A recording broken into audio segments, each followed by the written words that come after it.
Hey, what's up? I'm Tate, and in this video we're going to be going over one of the most interesting additions to Final Fantasy XIV, the new Dancer class.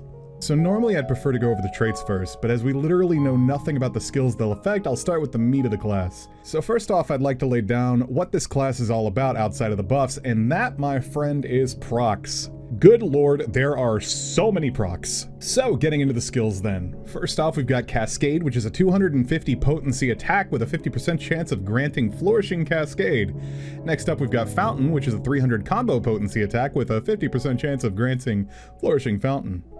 Well, then we've got Reverse Cascade, 50% chance of 50. You guys see where this is going, right?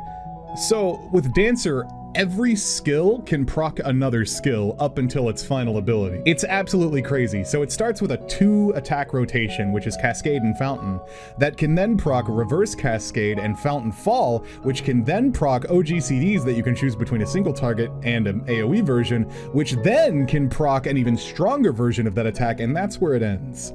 So generally you would assume with bad RNG, you're just going to end up doing a 2-attack rotation for an hour long, but with my time with it, it really didn't seem like the RNG was too bad. I ended up using my OGCDs in the end and final attack way more often than I thought I would. So with that description out of the way, let's get back into the attacks and really just focus more in on them. So Cascade and Fountain are your first two abilities. We start with 250 potency into a 300 combo potency attack. Both have a chance to upgrade into another attack, which is Reverse Cascade and Fountain Fall. Reverse Cascade is a 350 potency attack with a 50% chance of granting Fourfold Feather and can only be used under the effect of Flourishing Cascade. So Fourfold Feather is your big trait that gives you your OGCD, and you can see the job gauge how as I get them, feathers appear, and you can have up to 4 stacks of them. So generating them and then using them at your leisure is super duper nice. So continuing on, Fountain upgrades into Fountain Fall, which is a 400 potency attack with a 50% chance of granting Fourfold Feather, and can only be used under the effect of Flourishing Fountain. So Reverse Cascade and Fountain Fall don't combo into each other, they're specifically upgraded versions of your main combo. So next up we have our off globals, which are Fan Dance 1, Fan Dance 2, and Fan Dance 3. Fan Dance 1 is 150 potency, and it is a single target ability, which has a 50% chance of proccing Fan Dance 3. Fan Dance 2 is the same effect as Fan Dance 1, but it is instead 100 potency and an AoE attack. Fan Dance 3 is what you can get by using Fan Dance 1 or 2 and having good RNG, which is just an AoE attack, but it's 200 potency, so it is a direct upgrade from both of them. So notice how with your off globals there are a lot of AoE versions, so you're thinking, why would I use a bunch of single target abilities to do an AoE rotation? Well, let's just go over the fact that we also have AoE versions of every single ability, including your single target abilities. So, let's say you're doing a dungeon and there's a big pool and you're like, well, my single target abilities aren't going to do anything here, I need to proc everything, and I only have, wait a minute, 4 AoE abilities? Well, let's get right into it. So, you also have an AoE rotation, Windmill into Blade Shower.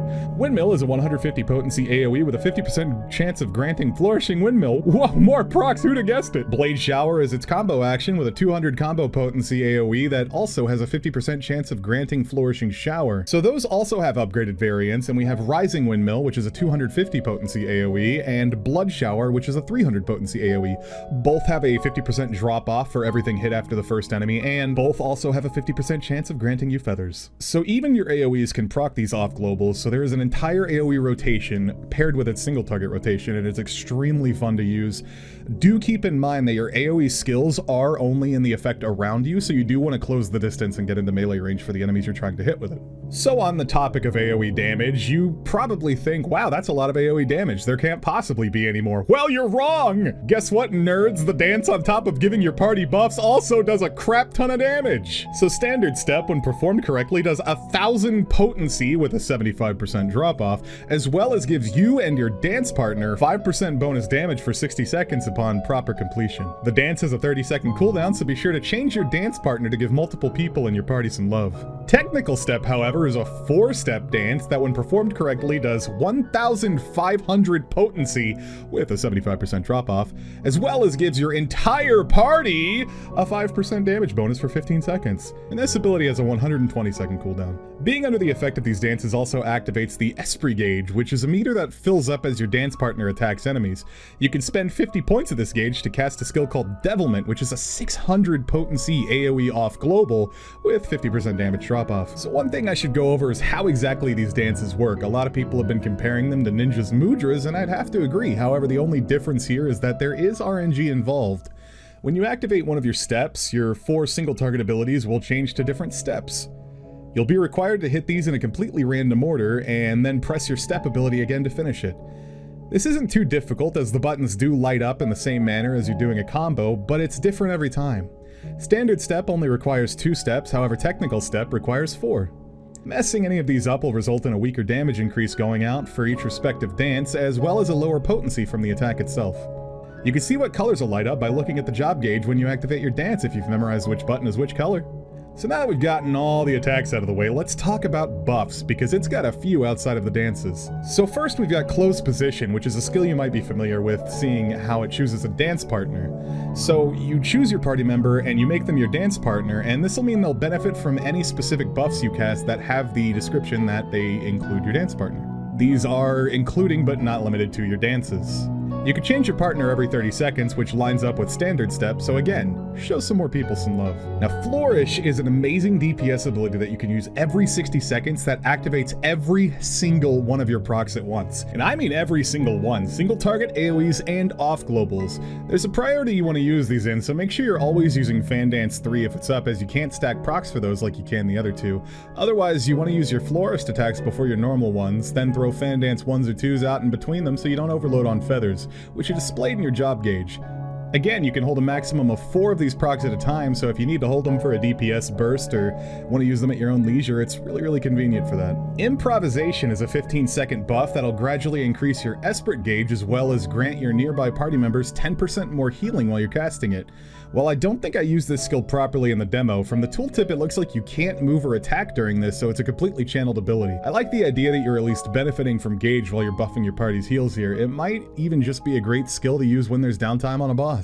Shield Samba is Dancer's form of Troubadour. Your party members will take 10% less damage for 15 seconds, and it cannot stack with a Bard or Machinist damage reduction abilities either, usable every 120 seconds. Curing Waltz is an AoE heal, and it might seem a little measly at 200 potency, but however, when you have a dance partner, the heal also casts from their position.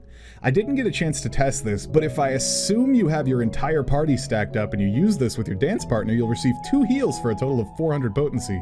If this is wrong, feel free to correct me in the comments, but I sure hope that's how it works. Now, lastly isn't a buff, but a movement ability called En Avant. I don't want to call it a gap closer because it's way more than that. With a total of 3 charges after unlocking the trait for it, you dash forward in whatever direction your character's facing. It feels extremely good to use, and with 3 charges it feels extremely low commitment as well. Dashing out of AoEs and then closing the distance to use your procs on Flourishing feels absolutely amazing. So with the mention of traits, I sure hope I didn't miss anything about the class's skill set, because I'm going to go right into those. Fourfold Fantasy is an ability at level 30 that grants you the ability to use Fourfold Feathers, which execute fan dances.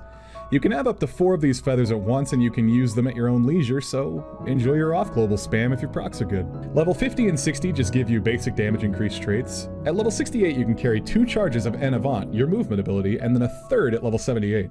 Lastly, level 76 grants you the use of the Esprit gauge. As it says, when you or your dance partner land a regular attack, you'll gain a little Esprit. You can use 50 points from your gauge to cast Devilment. I think that about sums it all up. All in all, my thoughts about this class are extremely positive. I adore how it plays, the animations are gorgeous to watch, and the utility it offers is through the roof.